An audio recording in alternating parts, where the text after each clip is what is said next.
I have drafted proposed legislation titled the Foundational Black American Slave Trade Restorative Justice Act of 2025, designed to establish federal jurisdiction for civil actions against successor African states whose predecessors participated in these post-1808 transgressions.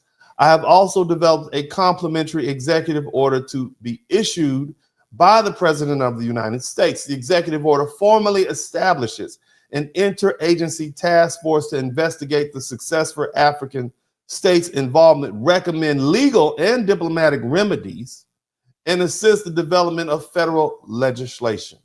Legal constitutional basis. I want the people in the back to pay close attention, because many of you all, every time we bring up reparations, you armchair lawyers always try to give me reasons why it won't happen. And I'm telling you, as that in the United States of America, we can do any darn thing we want to do, especially enact laws, okay? Listen to this. More than 2 centuries ago, the act prohibiting the importation of slaves in 1807 made it a federal crime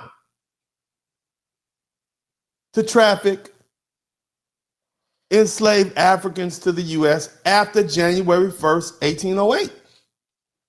Yet, as documented with slave ships like the Clotilda and the Wanderer, illegal trafficking continued, with many African kingdoms acting as collaborators in direct defiance of U.S. law.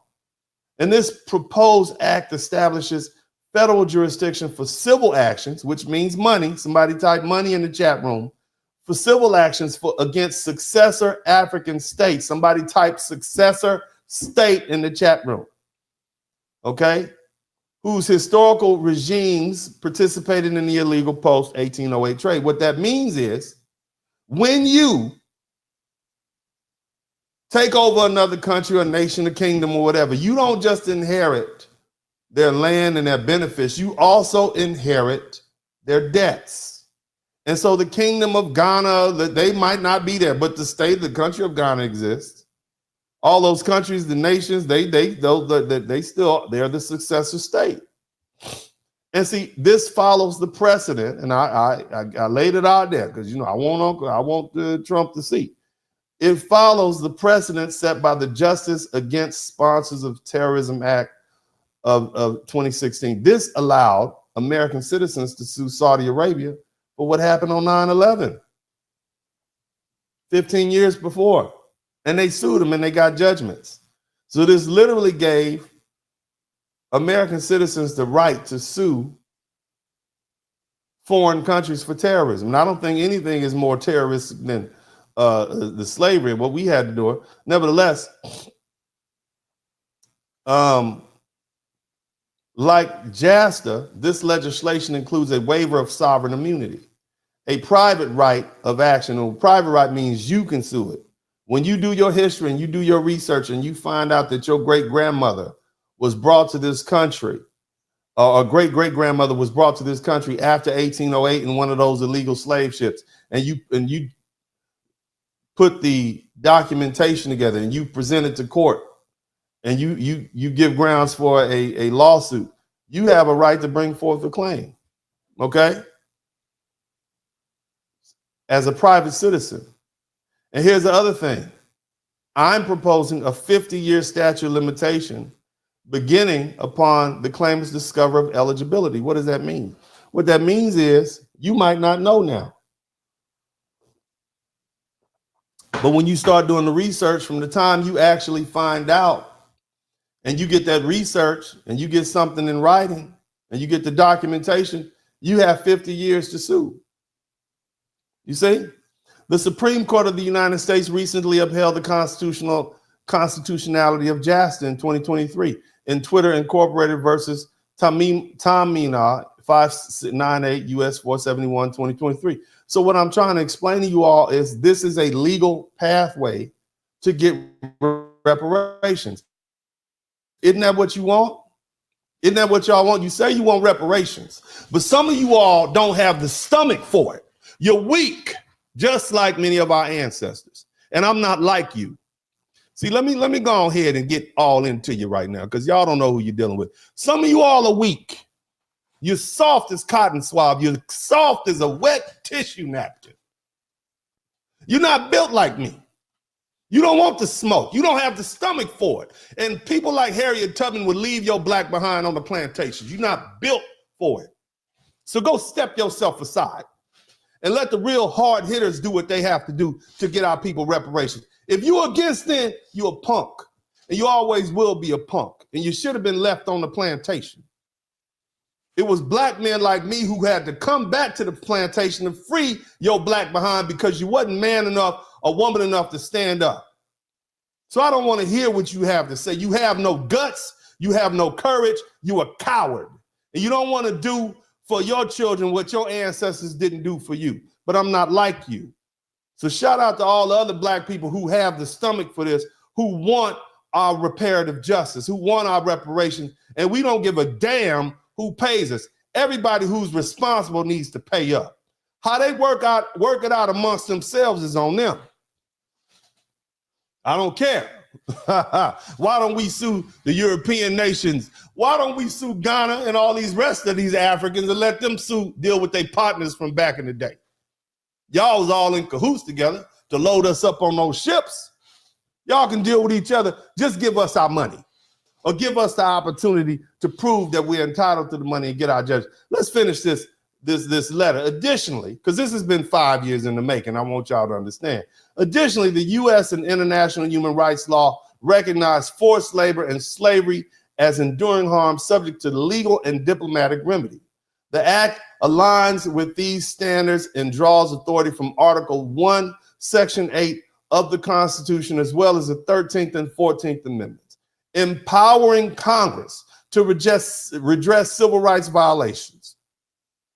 These enslaved African individuals were citizens of these African kingdoms, and they were unlawfully captured, tortured, and sold to slave traders.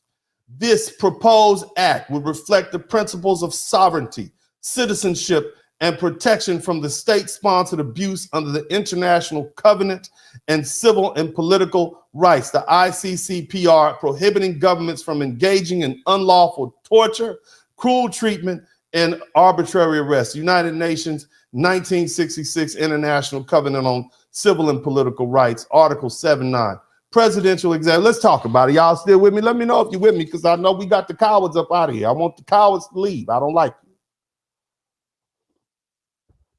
I want all the cowards to leave. I don't like you. If you ain't with it, you ain't with it. Leave the page now. You can leave. Go look at go talk about black men and black women not getting along. We gonna talk about money over here. That's what we doing over here. Get your cowardly butt out of here. You're unwelcome here. This is for real black men and real black women who want reparative justice. I don't want to hear about them. Our brothers and sisters. Get up out of here with that. If they were really your brothers and sisters, they'd have came over here and got your black behind within the past 400 years. They don't care about you. Let's continue. Ha ha. Praise God. As established through executive orders like Truman EO 9981, the desegregation of the military, and Clinton's EO 12 executive order, that's what that stands for, 12898, environmental justice. The president has broad authority to investigate and redress past legal injustices. The enclosed executive order would formally establish an interagency task force to investigate African participation in the illegal slave trade, recommend remedies, and assist Congress in drafting legislation. Now, I've already drafted the legislation, but we're going to keep looking. This is not a gesture of blame. It is an act of historical accountability, national healing, and legal consistency with your commitment to law and order. And this initiative represents a legally grounded and historically justified path towards restorative justice, an opportunity to advance American leadership on human rights from a position of strength. In other words, we're not begging or asking you for anything. We're taking what's ours, and you're going to like it or not, we don't care. The chance to shape history and forge legacy of national healing. The goal of this initiative are not rooted in blame, but in justice, recognition, and reconciliation. They are fully consistent with your legacy of putting America first. Somebody type America first in the chat room. Somebody type Americans first in the chat room. Somebody type foundational Black Americans first in the chat room. Somebody type FBA first in the chat room. Your long-standing advocacy for law and order. In this case, we seek to uphold the very laws violated over 200 years ago, laws that were enacted by our founders to end the gravest injustices in human history. I'm prepared to provide a full legal briefing, documentation, and scholarly support to assist your consideration in this matter. In close, you will find a copy of the draft legislation, the supporting legal outline, and the proposed executive order for your review. Clarification, and let's be clear, clarification on eligibility under the Restorative Justice Act executive order. Who's eligible for this? To preserve the historical and legal integrity of this important initiative, it is necessary to define precisely who qualifies. Somebody type, you don't qualify, queen. Somebody type, we always talk about these kings and queens of Africa we want to be like, and these same damn kings and queens of Africa are the ones that sold us into slavery. Hell with them. What's up, what's up, what's up? Welcome to the broadcast. This is Uncle D. People wash their ass in the tub, Kamala Harris. You would tune in to Uncle D. D's black man talk. Pull up, homie, take a seat. Don't be a shadow watcher every day. You learn something, then you earn something. And let them know and drop some money in the plate. It's getting cold, ladies, talking ratchet. There's a king here, grab your coat, zip your jacket. Keep quiet for a second, close your jaw. Attorney Spurling, this ain't pearly, know the law. Talking Constitution, pushing pins when he shooting, give him that. Masculinity, just for the record, sprinkle that. You can keep your cat, gotta cut it. Only cat he rubbing, gotta love it. I call it Molly Buddy.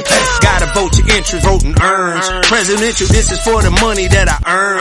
When you gon' learn, my people, that evil mixed with evil. No matter what you're doing, baby, this ain't equal. Sometimes when you're special, you get hated. The test is for the best, you're damn right, my people made it.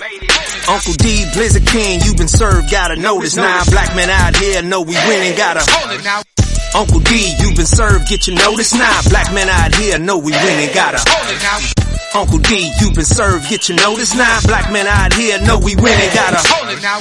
Uncle D, you've been served, get your notice now. Black men out here know we winning, gotta hold it now. Hey man, I'll do what I do. Somebody need to whip your ass. Get up and whip him, Sweets. Hey, don't be putting the money in my hand all rough. Take your ass out here. You buy you a Floby and cut your own damn hair from now on.